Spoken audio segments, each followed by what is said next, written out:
네, 오늘 이제 마지막으로 모실 이제 강사님은 사실 시선이라는 찬양으로 또 알려진 이제 분이기도 하신데요. 지금 현재 뷰티풀 워십이라는 이제 사역 단체 또 대표이기도 하시고 또 오륜교회 또 섬기고 계시고 다니엘 기도회를 통해서도 그 많은 분들에게 은혜를 끼치셨고 또 지금도 여러 가지 활동으로 선한 영향력을 미치고 계시는 분입니다. 우리 김명선 간사님 오실 때 나오실 때 큰 박수 부탁드리겠습니다.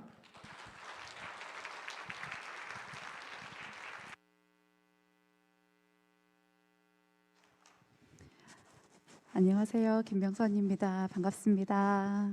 안녕하세요. 네, 오늘 이 귀한 인천 성광교회에 여러분 함께 만나 뵙게 돼서 반갑습니다.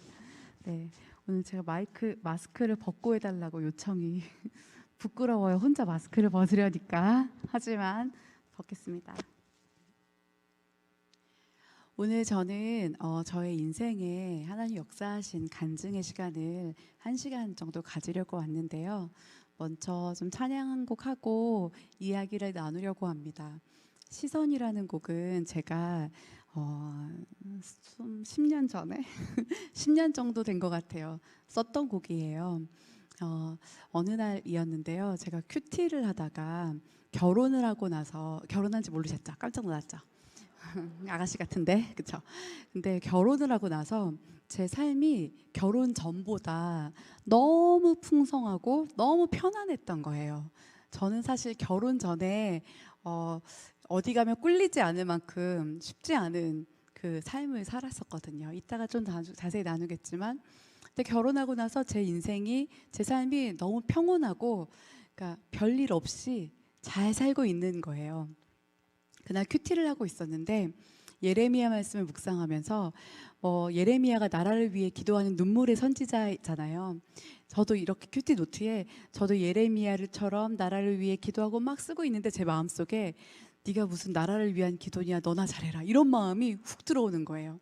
그리고 그 마음이 들어올 때 제가 확 쫄렸어요. 왜냐하면 정말로요, 20대 때 선교단체에서 선교사로 자비량 사역자로 살면서 주님만 의지하고 주님만 구하고 그런 삶을 한 10년 쭉 살다가 결혼을 하고 남편이 직장 생활을 하고 수입도 있고 그러니까 편안해져서 주님을 찾지 않아도 별 문제 없는 삶을 사실 살고 있었거든요. 제 마음이 확 쪼그라들면서 노트에 또 이렇게 썼어요. 그래, 뭐 나나 잘해야지 무슨 점점점 막 쓰는데, 그때 주님이 저에게 아주 따뜻하게 아주 친절하게 말씀하셨던 것 같아요. 명선아, 네가 어떤 수준이든지 또 어떤 상태든지 다른 사람들을 위해 기도하고 나라를 위해 기도하는 거 좋은 거야. 왜냐하면 기도하는 건 너지만 일하는 건 누구다? 나다, 하나님이시다. 그 마음을 저한테 너무 친절하고 따뜻하게 주셔서 그 마음이 너무 감사해서 제가 노트에 주님, 내게로부터 눈을 들어서 주님을 볼 때 주의 일을 봅니다. 내 작은 마음 돌이키사 하늘의 꿈을 꾸게 해주세요. 이렇게 시를 써봤어요. 그리고 제가 20대 때 내내 했던 기도가 뭐냐면, 주님, 저는 돈도 없고 백도 없고 아무것도 없는데, 의지할 사람이 아무도 없는데 주님만 바라봅니다. 제 모든 시선을 주님께만 드립니다. 그 고백이 제 입에 항상 붙어있던 기도의 간구의 고백이었는데 그 고백을 써봤어요. 모든 시선을 주님께 드리고 살아계신 하나님을 느끼며 막 이렇게 쓰고 나서 사실 그때는 저는 아직 찬양 사역했지만 이렇게 여기서 맨 끝자리에서 싱어하던 그런 사람이었는데, 노래를 만드는 것도 모르고 뭐 악보도 그릴 줄 모르고 그랬는데 그냥 기타만 코드를 좀 칠 수 있었거든요. 기타를 징 치면서 어떻게 불러보지? 뭐 내게로부터, 별로다. 내게로부터 눈을 들어, 이렇게 눈을 드는 느낌으로 불러보자. 주를 보기, 올라갔으니까 내려오자. 시작할 때 이렇게 해서 아주 쉽게 누구나 부를 수 있게 만들었던 곡이 시선이라는 곡입니다.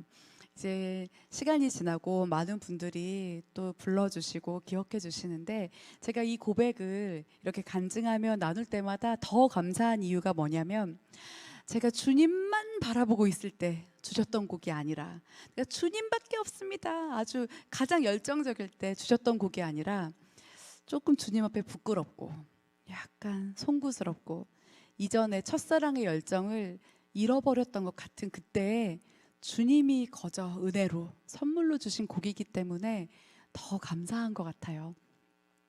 혹시 여기 계신 분들 중에 이 코로나 어려운 시기에 신앙 지키고 예배 자리 지키는 것이 너무너무 어려운 이때에 주님 앞에 저와 같은 마음, 주님 앞에 죄송스럽고 첫사랑을 잃어버린 것 같아서 송구스러운 마음 계신 분이 있으시다면, 주님은 그런 분들을 향해서 시선을 떼지 않으십니다. 주목하고 계십니다. 우리가 부족한 나, 연약한 나로부터 고개를 드는 것만 한다면, 주님을 바라보는 것만 한다면 주님은 우리를 통해 우리와 함께 일하시는 줄 믿습니다. 시선 찬양 올려드리도록 하겠습니다.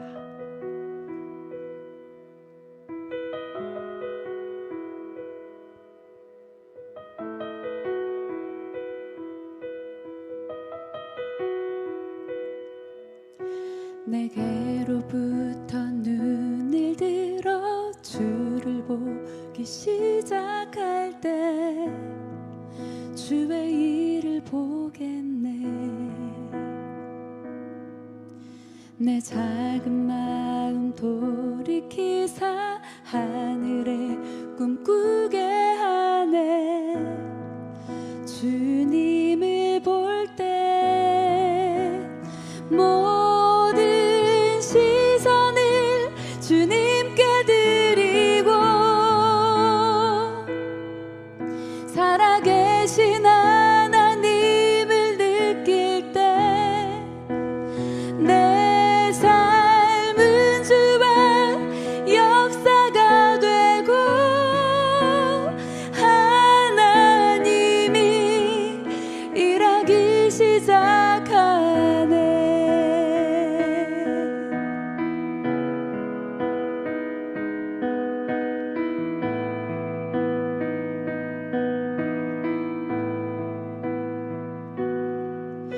성령이 나를 변화시켜 모든 두려움 사라질 때 주의 일을 보겠네. 황폐한 땅 한가운데서 주님 마음 알게 되리. 주님을 볼 때 모든 시선을 주님께 드리고 전능하신 하나님을 느낄 때 세상은 주와 나라가 되고 하나님이 일하기 시작하네. 하나님이 일하기 시작하네.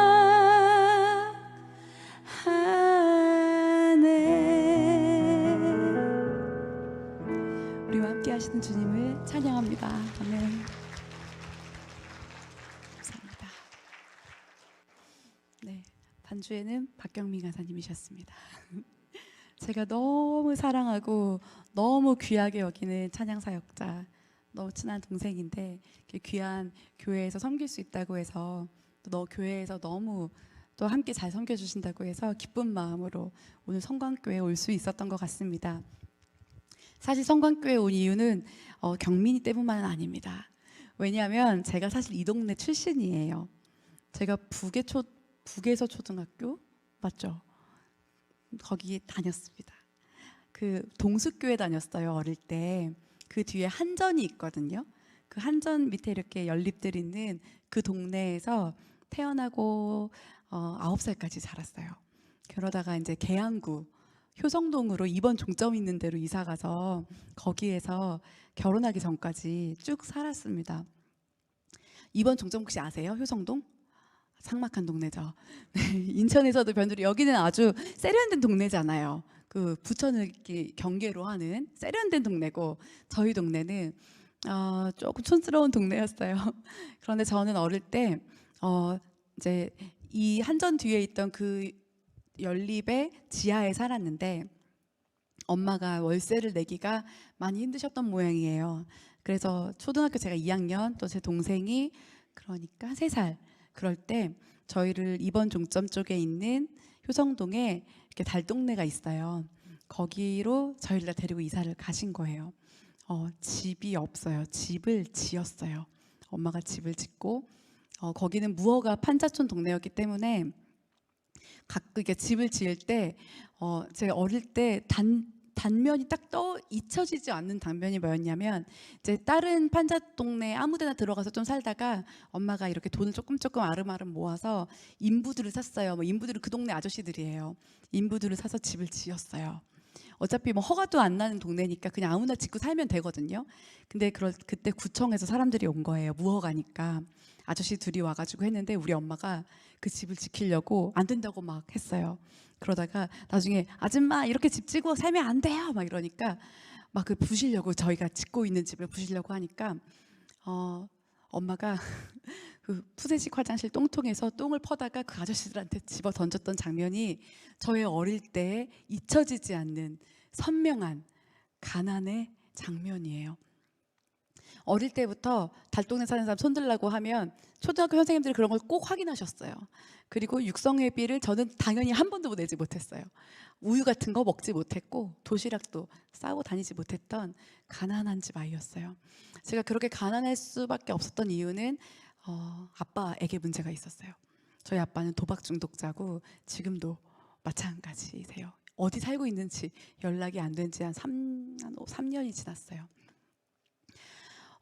저희 아빠가 가정을 돌보지 않으니까 그것을 오롯이 다 책임져야 되는 게 엄마였던 거예요. 그래서 저희 엄마는 생각해 보면 저희 엄마가 제가 생기고 나서 결혼을 하신 거거든요. 그러니까 22살 이때 믿을 수 없는 남자를 어쩔 수 없이 만나서 결혼을 해서 그렇게 쭉 사는데 그녀의 20대 그리고 그녀의 30대 온통 그러니까 과부는 아니지만 과부 같은 삶을 살았던 거예요.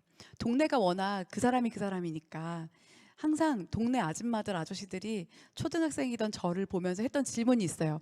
아빠 집에 들어오시니? 아빠 언제 오셨니?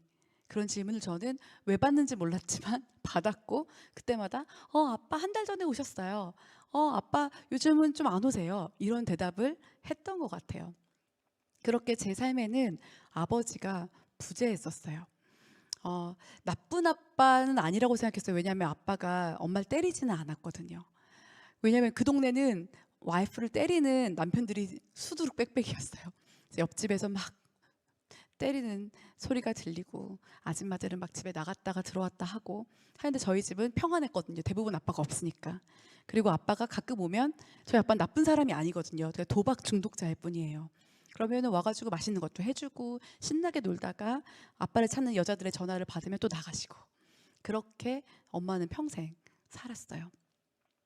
그런 저의 삶에 불우한 동네에 불우한 가정에 저의 삶에 유일한 그리고 아주 획기적인 구원은 바로 교회였어요. 교회라는 것이 저에게는 울타리였던 것 같아요. 저는 이번 종점에 있는 지하에 있는 교회를 다녔거든요. 침례교회였는데 지금 생각해 보면 완벽한 교회가 아니에요. 목사님도 막 여기 우리 목사님처럼 아니면 어떤 유명한 목사님처럼 막 아주 멋진 설교를 하고 이런 분이 아니고 제가 지금 생각해 보면 그 동네 그 교회에는 아마도 대학을 나온 사람은 한 명도 없었던 것 같아요. 그런데 제가 그 동네를 다녔던 이유는 유일하게 저희 동네까지 차량 운행을 해주는 교회였어요. 그러니까 이 동네 사람들이 많이 다녔겠죠. 그러니까 그 교회는 사실은 가난한 교회였던 거예요. 그런데 제 삶에 교회라는 인식은 어떤 인식이었냐면 사람들이 모여서 기쁘게 밥을 나눠 먹고 반찬을 주고받고 여전도에 무슨 행사만 하면 아줌마들이 다 같이 옷을 한복으로 맞춰 입으시고 본인들끼리 너무 행복하고 즐거워하시는 그런 곳이 교회였어요. 저희 엄마는 천식을 앓으셔서 오랫동안 아프셨거든요. 근데 교회에서 제가 중학교 때 치유를 받고 다시 새 삶을 신앙적인 새 삶을 살으시면서 교회에 완전히 몰입하셨고 저도 교회에, 그러니까 학교 다니고 교회 다니고 이게 제 삶의 전부였어요. 교회에 가면 조금 더 나은 삶이 있겠지. 그리고 조금 더 행복해질 수 있을 것만 같았어요. 그래서 교회에서 막 학생회도 하고 뭐 이것도 하고 저것도 하고 이렇게 저는 유년 시기를 보냈습니다. 그렇게 하다가 이제 제 중학교도 북인천 여중 나왔어요. 아세요? 다 동네죠. 북인천 여중 나왔는데 중학교, 고등학교를 가면서 여자 중학교, 여자 고등학교를 갔거든요. 그러니까 제 안에 내재돼 있던 리더십이라는 게 있었어요. 엄청 있어 보이지 않으시죠? 그래서 제가 중학교 때, 고등학교 때 제가 항상 자랑하듯 말하는데 반장을 한 번도 놓친 적이 없습니다. 여기 계신 분들 다 반장 해보셨죠? 그리고 저는 중학교 때, 고등학교 때 전교 학생회장도 했어요. 정확히는 부회장이에요. 왜냐면 회장은 정말 돈이 있어야 되거든요. 부회장은 이제 말을 잘하면 됐는데, 그래서 북인천 여중 또 계산여고 1회 전교 부회장도 했었어요. 그런데 그 모든 시간 동안 저희 엄마는 한 번도 학교에 와본 적이 없어요. 제가 뭘 하는지 어떤지 몰랐어요. 마치 제 삶은 가면을 쓴 삶 같았어요. 가난한 집에서 불우한 동네에서 오늘 먹을 걸 걱정하는 맨날 교복을 물려 입고 이렇게 살았던 불우한 아이인데 학교에 가면 나 괜찮아. 아무도 제 친구들 중에 우리 집이 어디인지 아무도 몰랐어요. 그냥 뭐 좀 멀리 사는 애인 줄 알았을 거예요. 그렇게 이중적인 삶을 살았어요. 학교에서는 막 되게 행복하고 기쁜 척 즐거운 척.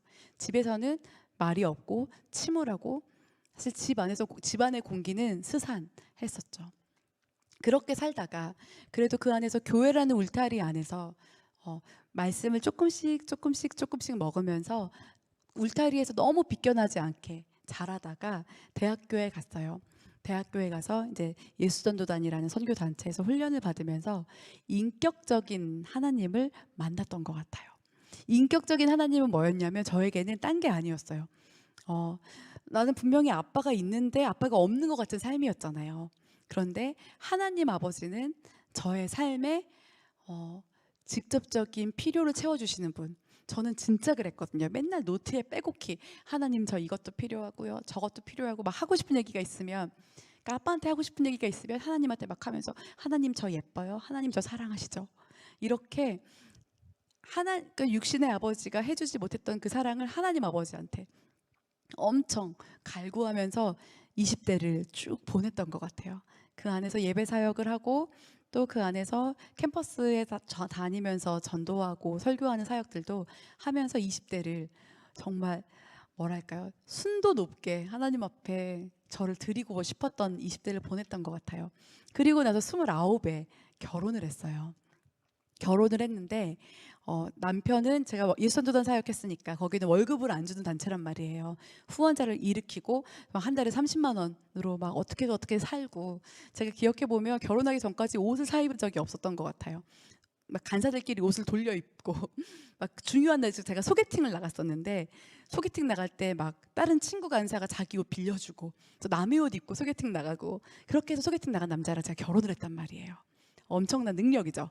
그런데 결혼을 했는데 아까 시선 나눈 것처럼 결혼하고 나서 너무 행복한 거예요. 첫 번째는 남편이 월급이 있다는 거. 그것이 얼마인지는 그리 중요하지 않아요. 있다는 것. 그러니까 정확한 날짜에 정확한 돈이 들어온다는 게 이렇게 큰 안정감이구나를 그때 처음 알았어요.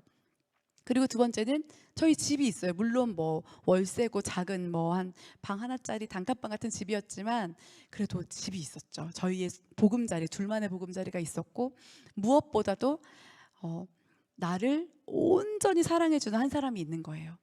제가 저의 청소년기, 유년기, 또 20대까지도 생각해 보면 항상 사랑을 받고 싶었던 것 같아요. 나를 확인하고 싶으니까, 내가 괜찮은 사람, 중요한 사람이라는 걸 확인하고 싶으니까 계속 누굴 사랑하는 거예요. 제가 누굴 좋아하는 거예요. 교회 오빠 좋아해가지고 막 편지 막 20통 쓰고, 그리고 뭐 이 사람도 좋아하고, 항상 내 마음속에 항상 누군가 계속 좋아하고 있는 거예요. 왜냐하면 누굴 좋아하고 그 사람이 날 좋아해 줄 때 내가 가치 있다고 느꼈었던 것 같아요. 쉬지 않고 연애를 했어요. 쉬지 않고 기도했었어야 되는데, 자매님들, 저는 쉬지 않고 연애를 표정들이 네가 그 정도 얼굴은 아니라는 표정을 전 최선을 다했어요. 그렇게 살다가 결혼을 하니까 더 이상 사랑을 찾으러 다닐 필요가 없는 거예요. 나를 사랑해달라고 말하지 않아도 너무나 든든하게 나를 사랑해주는 한 사람을 만난 거죠. 그래서 그렇게 등 따스고 배부르게 살고 있다가 주님의 따뜻한 위로와 격려로 주셨던 곡이 시선이었고, 시선을 이제 그 음반을 만들 때, 그때는 제가 임신을 했을 때예요. 뱃속에 큰아이가 만삭 거의 9개월 정도 됐을 때 청년 집회에서 그 노래를 이렇게 발표했었어요. 그리고 그게 앨범으로 수록되면서 2010년도에 나왔거든요. 2010년도에 나와서 벌써 10년이 지난 거죠. 이렇게 쭉 저의 인생을 살면서 하나님이 제 삶에, 그러니까 그런 옛날에 그런 말 있잖아요. 가수가 자기가 부른 대로 된다고. 근데 저도 하나님, 제가 모든 시선을 주님께만 드립니다, 이런 삶을 살아왔다고 믿고 또 그런 삶을 살고 있다고도 생각했는데, 하나님이 저 삶에 더 크게 도전하시는 사건이 있었어요. 명순아, 네가 정말로 나만 바라볼 수 있니? 모든 소망을 나에게만 둘 수 있니? 하는 사건이 제 삶에 있었어요. 2012년까지 제가 한 7년에서 8년 정도 예수전도단 사역을 하고, 2014년도에 둘째, 그러니까 2010년도에는 큰 아들을 낳고요, 14년도에는 둘째 딸을 낳았어요. 그리고 나서 15년도에 저의 첫 번째 앨범 낙헌제라고 하는 저의 개인 CD를 만들었거든요. 거기에 뭐 내 삶은 주의 것이라는 곡도 있고. 근데 그 앨범을 만들고 나서 이제 한창 이제 활동을 제대로 하려고 하는 그때였어요. 8월 20일에 제가 앨범이 나왔거든요. 그리고 나서 이제 뭐 9월, 10월 콘서트하고 막 라디오도 나가고, 이전에는 수많은 찬양 TV의 싱어 한 명이었는데 이제는 본격적으로 찬양 사역자 타이틀이 붙는 거예요. 라디오도 나가고 뭐 TV도 나가고 막 이런 걸 할 때, 어느 날 음악 방송 콘서트를 리허설을 하고 있는데 남편이 기침을 좀 많이 했었어요.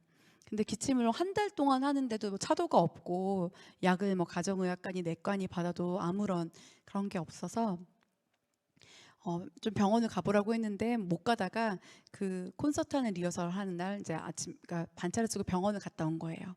근데 병원에서 다시 연락이 왔어요. 조금 더 검사를 해봐야겠다. 그래서 그 다음 주에 다시 병원에 또 반차를 쓰고 갔어요.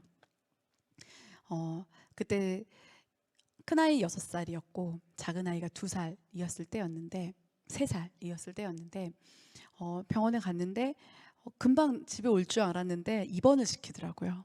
입원을 시켜서 2박 3일 동안 검사를 하고 나서 진단을 받았어요.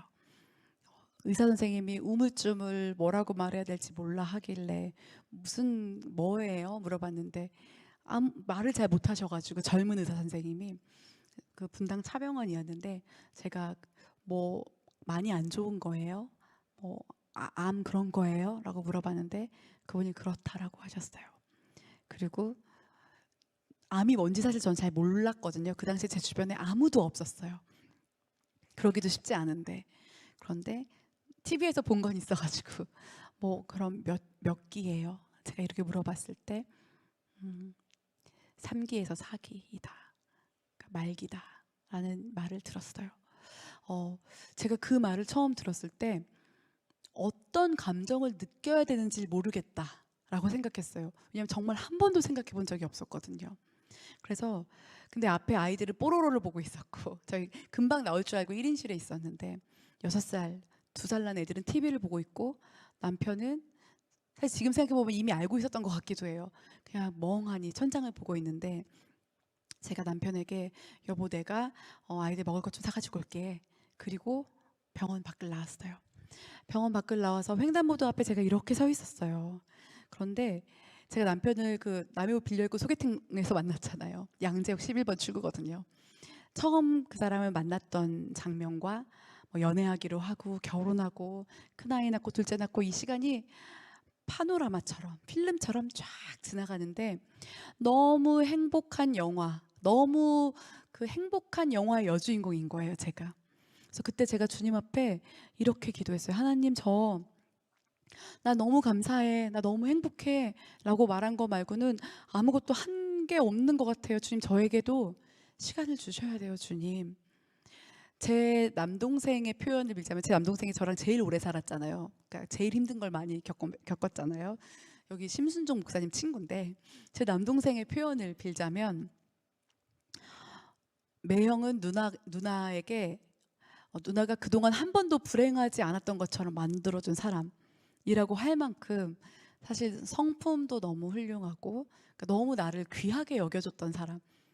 문장으로 한 문장으로 표현해보면 나를 귀하게 여겨줬던 사람이었거든요. 하나님 저는 아무것도 한 게 없고 받은 것밖에 없어요. 아직 안 돼요라고 제가 외마디 기도를 제 마음속에서 할 때 주님이 마치 이 영화의 제목 마지막 제목이 짠 나오잖아요. 제목처럼 부인할 수 없게 제 마음속에 주셨던 문장이 있어요. 그것이 무엇이었냐면 네가 믿으면 하나님의 영광을 보리라. 그 문장을 쫙 주시는 거예요.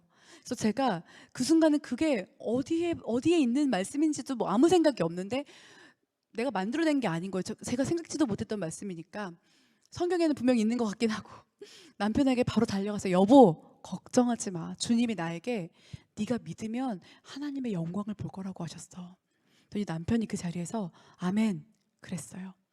그리고 저희는 이 모든 일들을 투병하는 이 시간을 영광 프로젝트라고 이름을 붙였어요. 병원에서 저희가 이제 분당 차병원에서 처음에 초진을 받고 나중에 그래도 너무 그러니까 외면상으로는 너무 문제가 없이 있는데 차트가 너무 안 좋으니까 사진이 너무 안 좋으니까 믿을 수도 없는 만큼 그러니까 그 의사 선생님이 이 사진을 가진 사람이면 얼굴이 누렇게 황달이 뜨거나 해야 되는데 너무 멀쩡한 사람이니까 그래서 저희가 삼성병원에 다시 어떻게 해가지고 꾸겨 넣어서 들어갔어요. 들어가서 거기서 다시 검사를 다 하고 받았던 결과도 동일하게 담도암 말기 진단이었고 4개월 남았습니다. 항암 치료는 담도암에 아직 항암은 없습니다. 하더라도 6개월 봅니다. 간에 이미 한 13cm 정도의 암이 퍼져 있고 폐에 암이 퍼져서 기침을 했던 거였고 복막이라고 하죠. 그 내장 기관을 둘러싼 그 표피 그 복막까지 다 암이 번져서 지금 당장 죽어도 이상하지 않을 만큼 상황은 너무 안 좋다라고 하시는데 너무 건강해 보이시니까 항암을 하시는 게 어떠냐라고 권했어요. 저희는 병원에서 그렇게 말했고 의사 선생님 전문가의 말은 그렇지만 우리가 믿는 것은 하나님의 말씀이고 약속이다 라고 고백하면서 영광 프로젝트를 진행했습니다. 저는 그때 이제 분당의 할렐루야 교회라는 곳에서 청년부 사역, 찬양 인도하는 사역을 하고 있었어요. 그 교회에 간해 그 교회 1월부터 찬양 사역을 했는데 11월에 암 진단을 받은 거예요.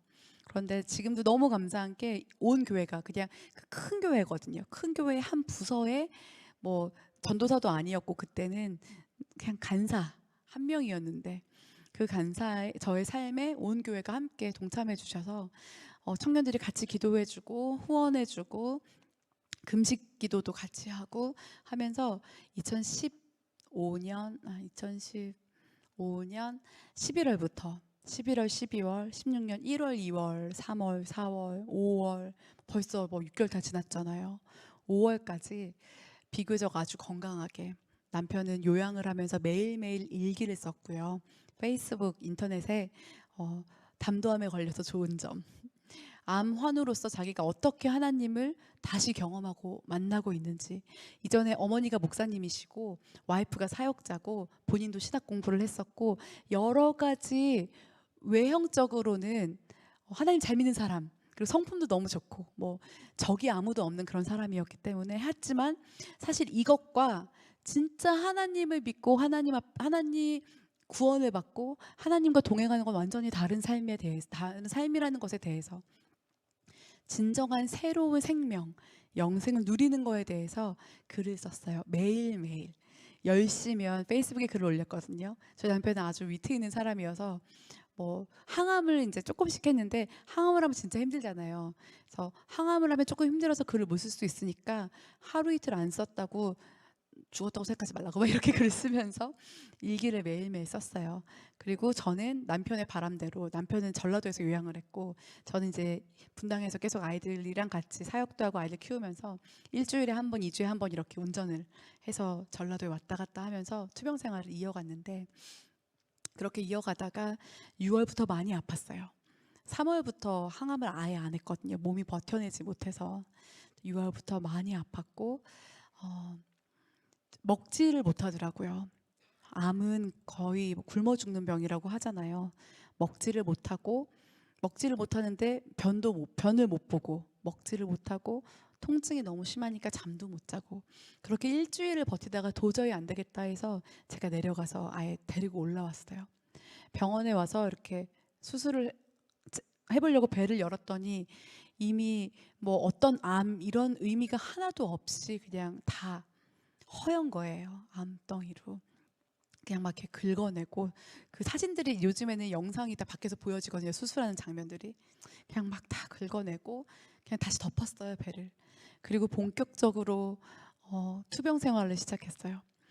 이제는, 그때는 어떤 마음이냐면 수술실에 들어갈 때마다 다시 못 나올 수도 있잖아요.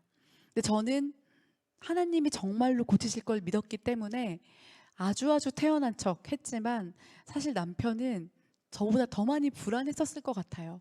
그래서 벌써 막 이렇게 헛소리도 하고 막 꿈도 꾸고 그런 거 있잖아요.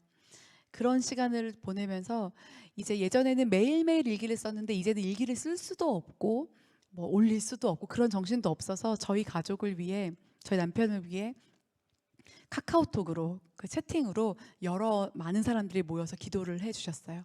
그래서 저희가 모르는 사람들도 같이 동참해 주시고 한 500명 정도의 사람들이 채팅방에서 제가 매일매일 올리는 묵상의 나눔, 매일매일 올리는 그 경과, 어떤 상황이고 어떤 기도의 제목이 필요하고 뭐 어떤 약을 투입하고 있고 이런 거 있잖아요.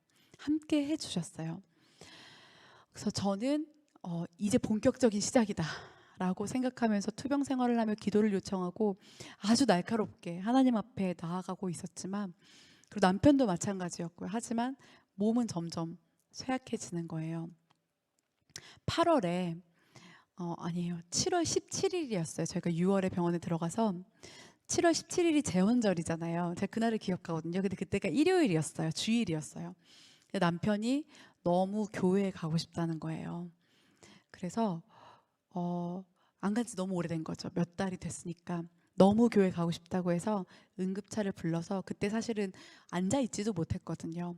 그 정도가 되면 사람이 한 3개월을 못 먹고 그러면, 성인 남자, 몸무게가 한 70 정도인 남자였는데 몸무게가 40kg도 되지 않으면 걷지도 못하고 앉지도 못하더라고요.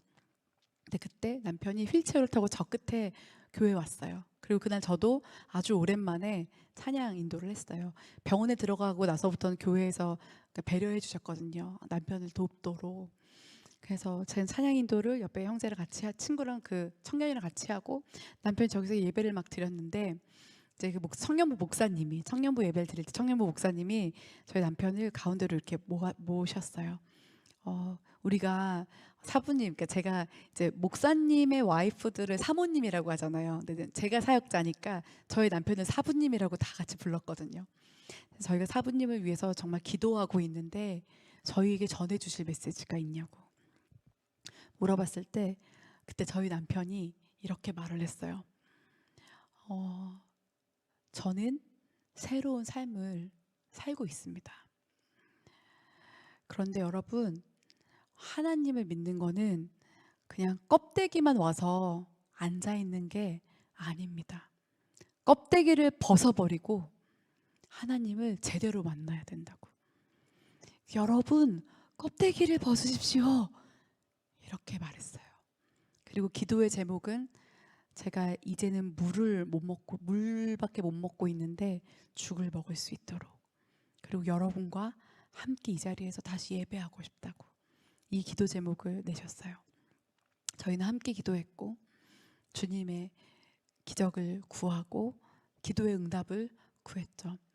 그렇게 지나다가 8월 초가 됐어요. 병원에 있는 지 2달이 채 안 됐을 때 병원에서 이제 저에게 이제 그 보험금으로 그 5천만 원 정도가 되거든요. 암 걸렸을 때 쓸 수 있는 돈이. 그거 다 썼어요. 막 세포 주사도 맞고 뭐도 하고 할 수 있는 거 다 해서 이제 할 것도 없었어요.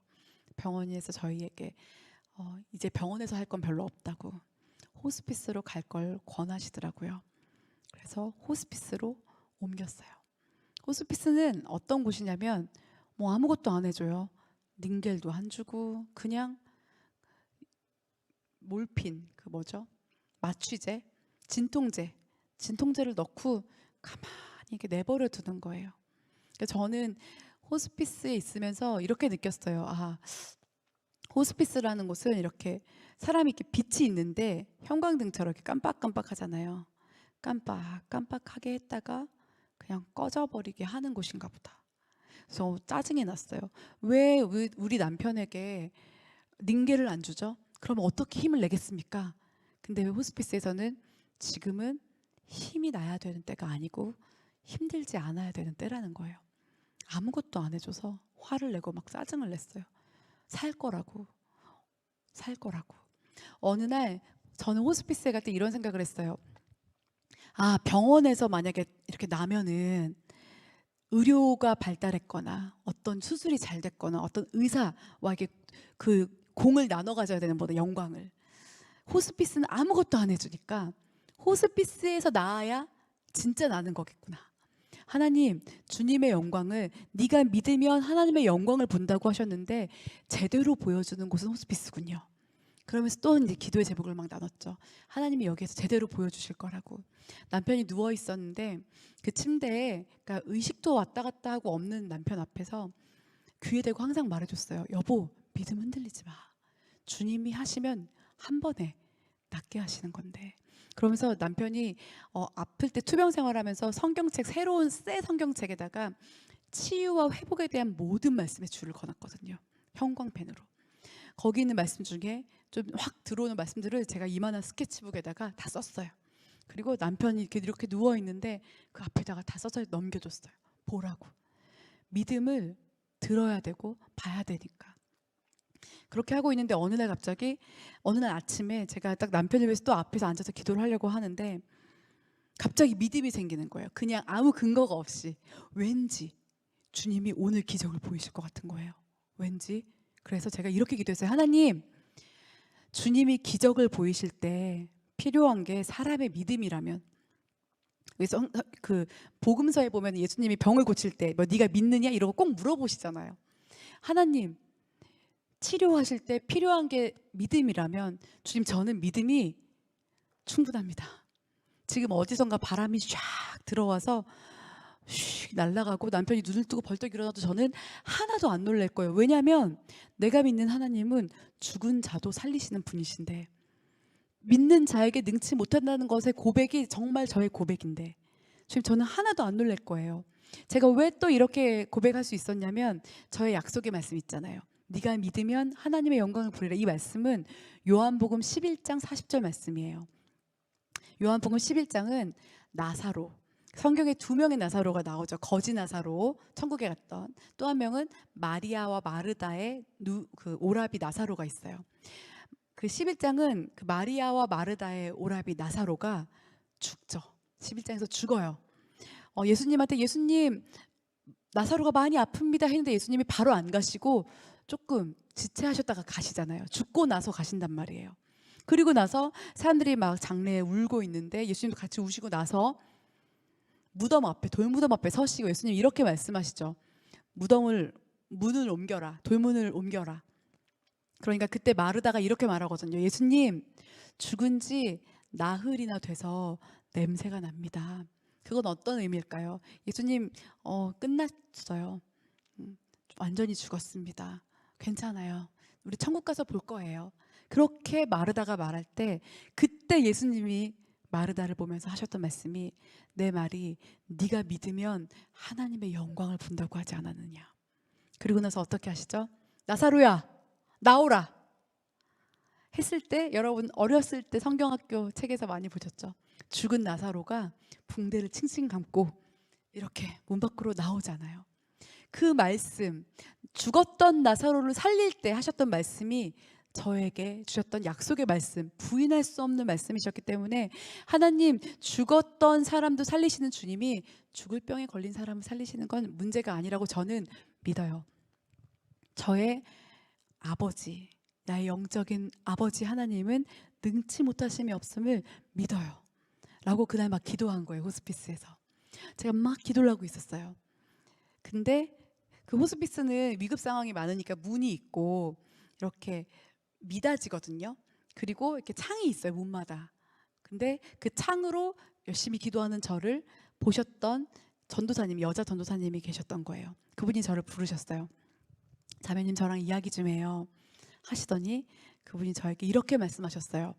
자매님, 지금 자매님이 남편을 너무 힘들게 하고 있어요. 이러는 거예요. 이분은 남편이 그 호스피스에서 하늘나라 가시고 이 호스피스에서 헌신하셔서 십몇 년 사역하신 분이었거든요. 저보다 나이도 훨씬 많으신. 그분이 그렇게 말씀하셔서 제가 이렇게 말했어요. 아니, 전도사님이 어떻게 아세요? 사람이 죽고 사는 거를. 주님 어떻게 확신하세요? 그랬더니 그분이 이렇게 말씀하셨어요. 자매님, 남편분이 하나님 만나러, 아버지를 만나러 가야 되는데 자매님 때문에 못 가는 것 같다고. 그래서 제가 화가 났죠. 그랬더니 그분이 저한테 이렇게 말했어요. 하나님 뜻이면은 지금 조금 더 살다가 갈 수도 있고 아니면 바로 데려가실 수도 있겠죠. 우리는 모릅니다. 맞아요, 우리는 몰라요. 하지만 어디로 하나님이 인도하시는지 지켜볼 뿐이에요. 이렇게 말씀하시는 거예요. 그때까지도 저는 동의가 안 됐어요. 그걸 우리가 어떻게 판단할 수 있지? 아무리 경험이 많아도. 근데 그리고 나서 그분이 저에게 이렇게 말씀하셨어요. 자매님, 사람이, 그러니까 이때 이 얘기가 너무 중요한 얘기였어요. 근데 저 아는 얘기였거든요. 여기 금요부흥에 여기 앉아 계신 정도의 믿음이면 다 아실 만한 얘기예요. 그분이 저에게 이렇게 말씀하셨어요. 하나님이 이 땅에 사람을 보내실 때 사명을 주세요. 그리고 하나님이 보시기에 그 사명을 다했으면 아들아, 딸아, 이제 와서 쉬어라 하면은 사람은 네 하고 가는 거예요. 그렇게 말씀하시는 거예요. 아니요, 주님, 저는 아직 주님을 위해서 할 일이 아주 많습니다. 제가 이런 계획도 있고 이런 프로젝트도 있고 저는 아이들이 너무 어리고 막 우리가 이야기를 한다고 해도 주님이 보시기에 내가 너 여기까지야 라고 하시면 네 하고 가는 거예요. 이렇게 말씀하시는 거예요. 제가 근데 그때 뒤통수가 서늘했어요. 그러면서 제가 사실은 모르는 거 아니잖아요. 그거 다 알잖아요, 우리도. 근데 그거 내가 아는데 이번만큼은 아니야. 저는 어릴 때부터 하도 어려운 경험들을 많이 해서 막 이런 거 있잖아요. 밤에 뜨르르 전화가 오면 전화를 받기 전에 아빠가 죽었나? 아니면 무슨 일이 벌어난 거지? 이렇게 내가 생각할 수 있는 가장 최악의 상황을 생각하고 내 마음을 지켜야지 하면서 그것을 마주하던 사람인데 남편의 이 영광 프로젝트를 대하면서는 그리 아니하실지라도 그런 기도 하지 않았어요. 말씀하셨는데 말씀을 이루실 건데 의심하지 않을 거야 나는 이러면서 막 달려갔던 거예요. 그런데 그 얘기를 들었을 때 이것만은 안 돼요라고 제가 정해놨던 선에 대해서 주님이 이렇게 어루만져 주시는 것 같았어요. 그래서 그날 처음으로 시어머니를 붙잡고 통곡을 했어요. 저희 시어머니도 믿음의 분이시고 목사님이시거든요. 오랫동안 병원 목회를 하셨어요. 다 알잖아요. 저한테 헨리 나우엔이라는 사람이 쓴 죽음 가장 큰 선물이란 책을 그 투병 생활할 때 병원에 있을 때 이렇게 선물해 주셨거든요. 저한테. 제가 그 책을 보면서 어머니 믿음 약해지지 마세요 라고 말했던 당돌한 며느리였는데 어머니 붙잡고 펑펑 울었어요. 어머니도 펑펑 우시고 그리고 나서 내 뜻대로 안 되고 내 생각대로 안 되고 내 힘으로 할 수 없는 것이 있는 거구나. 그러면 이제는 남편을 마음을 또 바꿔서 천국 갈 준비를 해야 되는구나. 또 그런 생각을 막 하니까 그때부터 제가 남편한테 여보, 천국은 말이야 굶주림도 없고 슬픔도 없고 죄의 욕구도 없는 그런 곳이래. 여보 지금 목이 말라도 물을 넘기지를 못해, 기도로 넘어갈까 봐 물을 마시지 못해서 거지에다가 물을 이렇게 축이고 있던 때였거든요. 너무 목마르지. 천국에는 생명수가 넘쳐 흐른대. 막 이렇게 귀에 대고 말해줬어요. 또 저희 남편이 주님, 제가 주님 곁으로 갑니다. 그래야 되는데 듣기 싫다고, 아무 말도 하지 말라고. 그러니까 제 마음속에 그때부터 또 다른 종류의 불안과 염려가 시작된 거예요.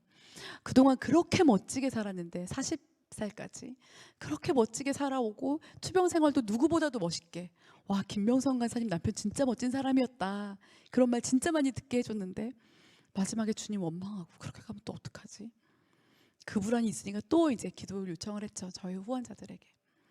근데 그때 정신이 정말 왔다 갔다 했거든요. 자다가 일어나서 갑자기 농구를 하러 가겠다고 하고 막 이상한 애기 목소리를 내질 않나, 막 이런 시간을 보냈던 때에 한 번은 누워서 이렇게 손을 이렇게 높이 드는 거예요. 그래서 왜 그래 오빠 왜? 그랬더니 하나님 찬양합니다. 또 아기처럼 막 그러고 다시 또 자요. 제 마음속에 어떤 의식을 가지고 의지를 가지고 하지 않지만 이 내면의 영혼 안에서 하나님을 향한 마음, 하나님을 향한 신뢰를 놓지 않는 마음이 분명히 있겠구나.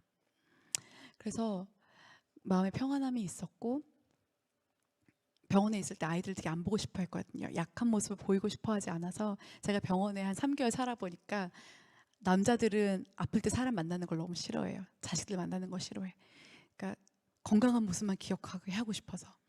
근데 이제 여자들은 아이들 계속 보고 싶어 하고, 제가 그런 걸 봤거든요.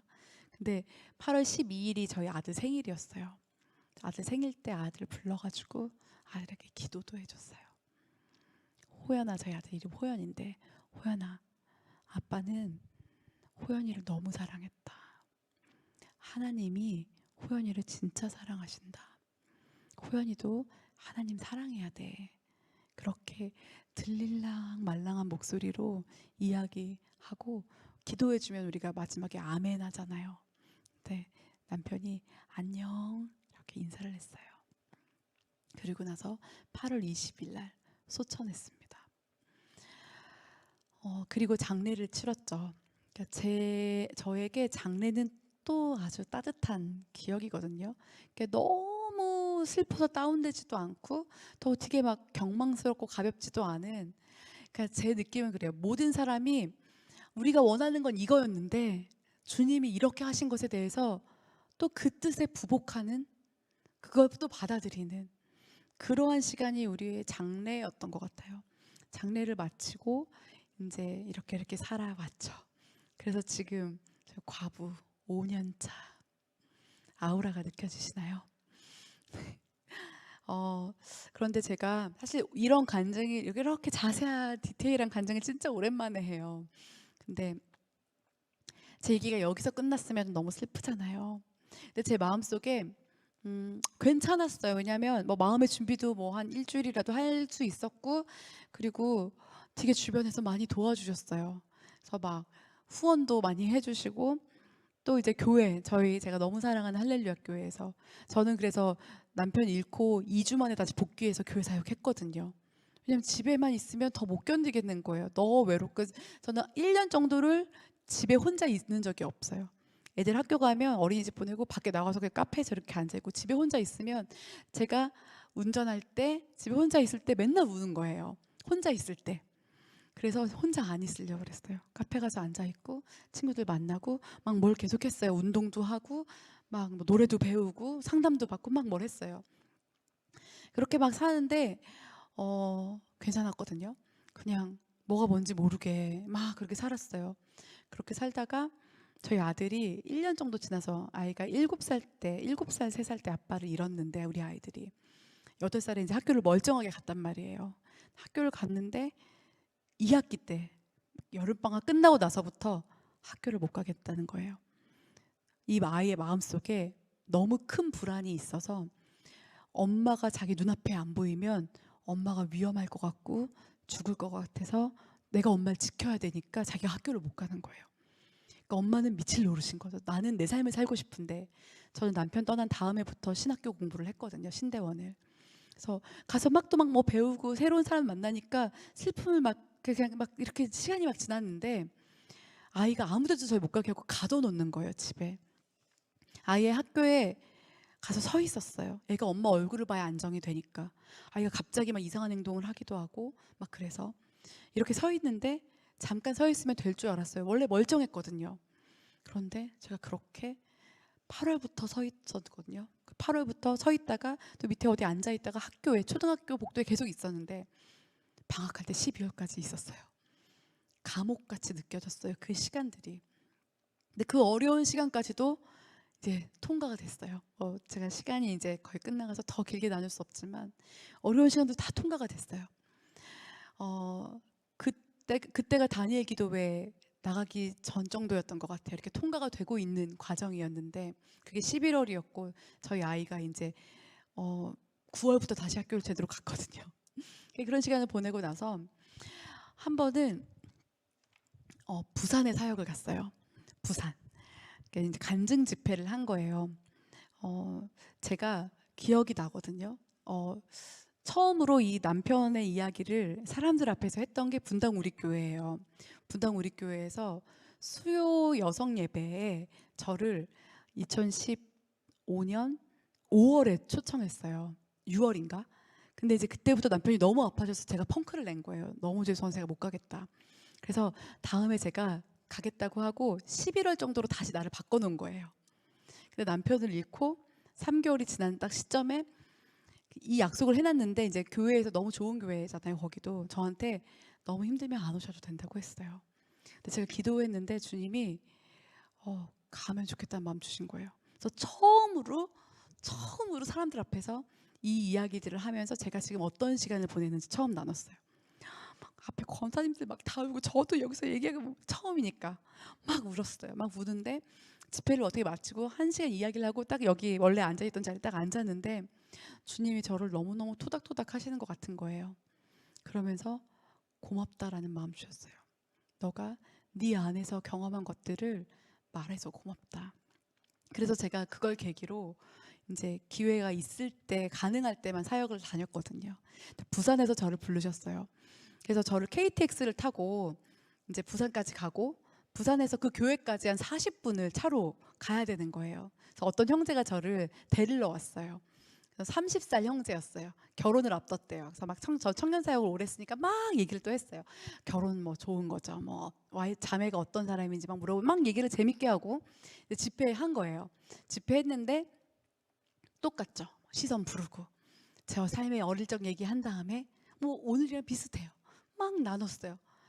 그리고 나서 남편의 떠난 이야기 그리고 제가 지금 어떻게 살고 있는지 아이에 대한 얘기를 막 나눴어요.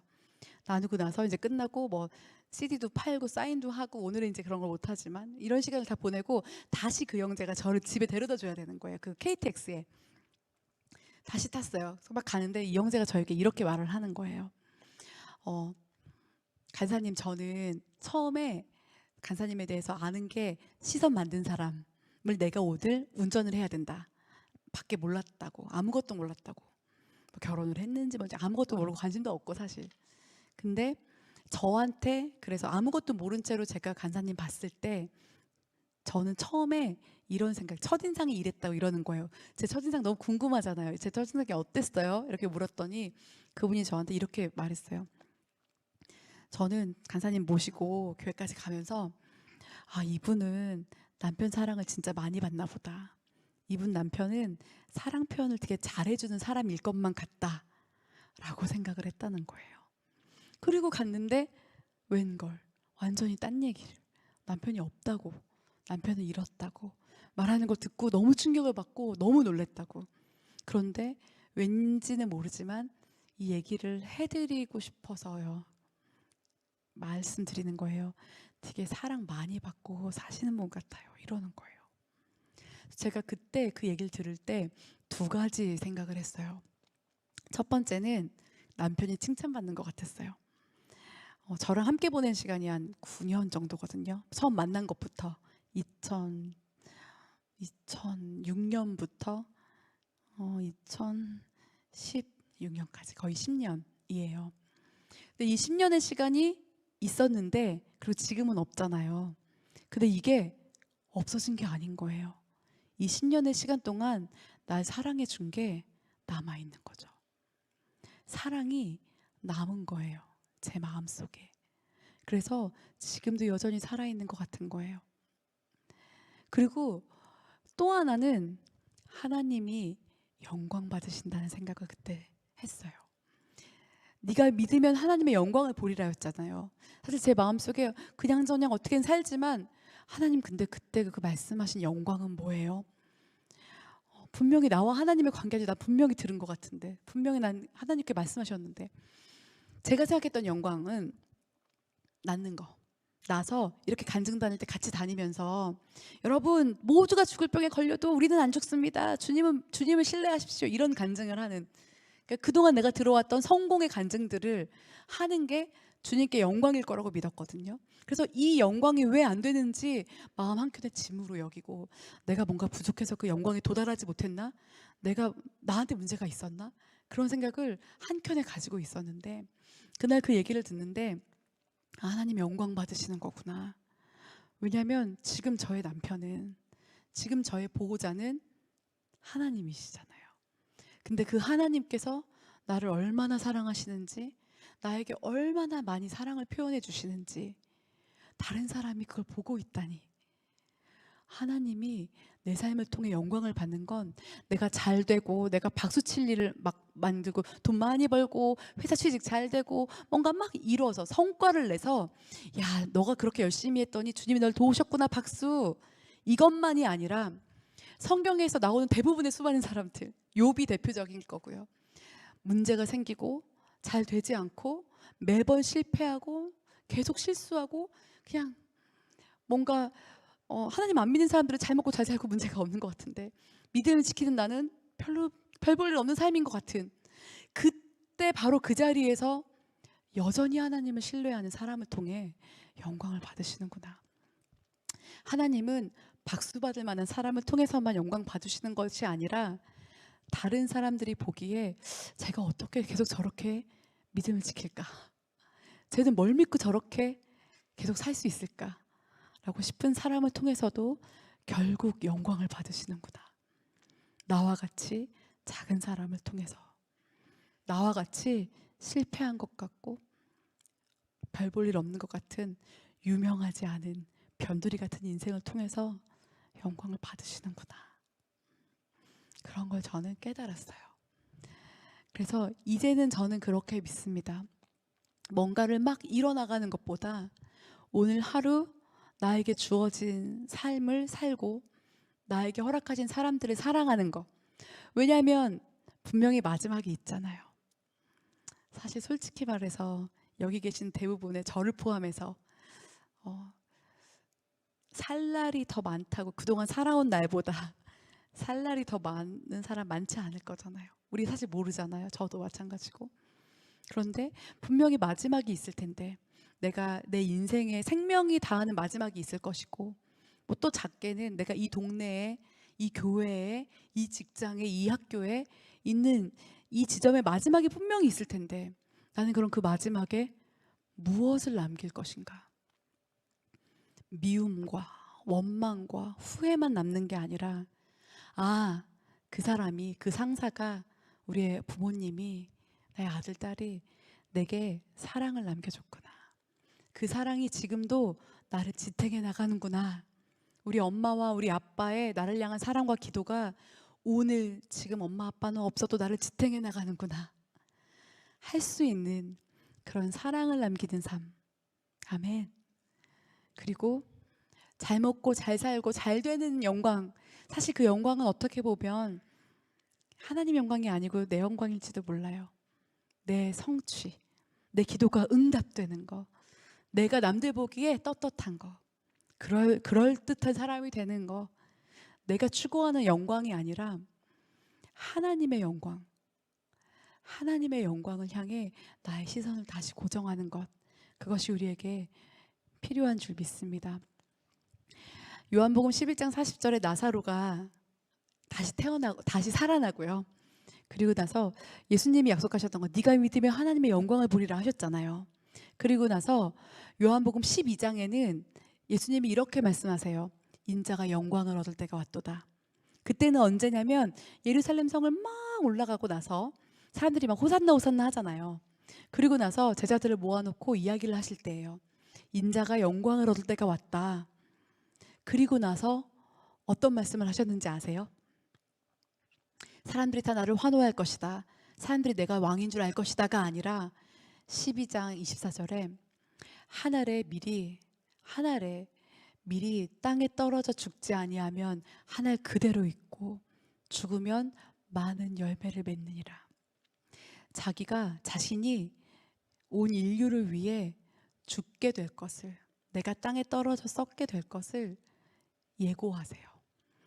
예수님이 바라보셨던 영광은 사람들이 막 박수를 치는 영광이 아니라 십자가의 영광. 나는 원하지 않고 나는 감당하기 어렵지만 주님이 아버지께서 허락하신 사명을 감당하는 십자가의 영광을 바라보셨다는 것을 알 수 있습니다. 실제로 요한복음 11장 제일 마지막 절에 나사로가 다시 살아나고 나서부터 서기관들과 바리새인들이 예수를 죽이려고 작정했다라고 표현돼요. 예수님께서는 우리를 위해 죽으심으로 하나님의 영광을 나타내셨습니다. 예수님을 닮는 삶이라는 것은 다른 것이 아니라 나를 죽여서 하나님의 영광이 드러나도록 하는 삶, 양보하고 다른 사람을 품어주고 예수님 믿지 아니하는 사람에게 다가가고 이해되지 않는 사람도 포용하고 복음을 나의 삶으로 또 나의 말로 전하는 삶, 그것이 예수께서 가셨던 십자가의 삶인 줄 믿습니다. 저는 감히 그래요.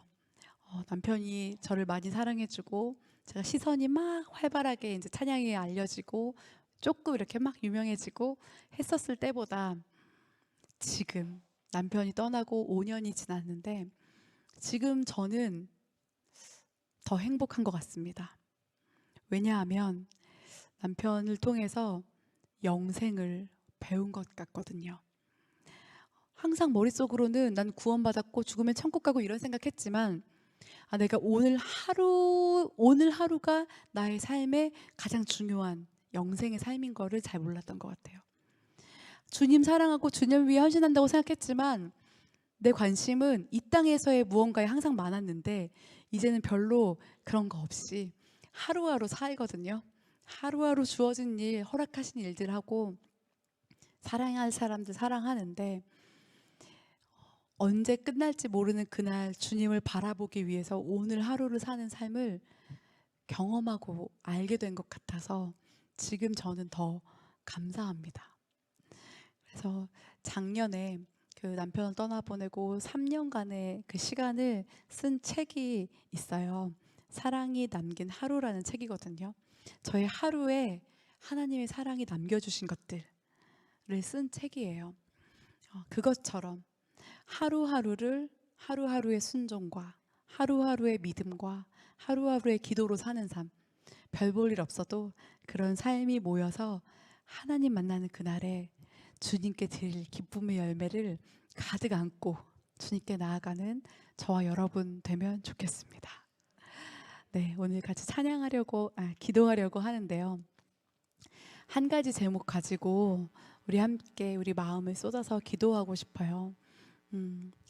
기도하고 싶은 제목은 이겁니다. 내가 생각하는 하나님 주님의 영광을 위해 저를 써주세요.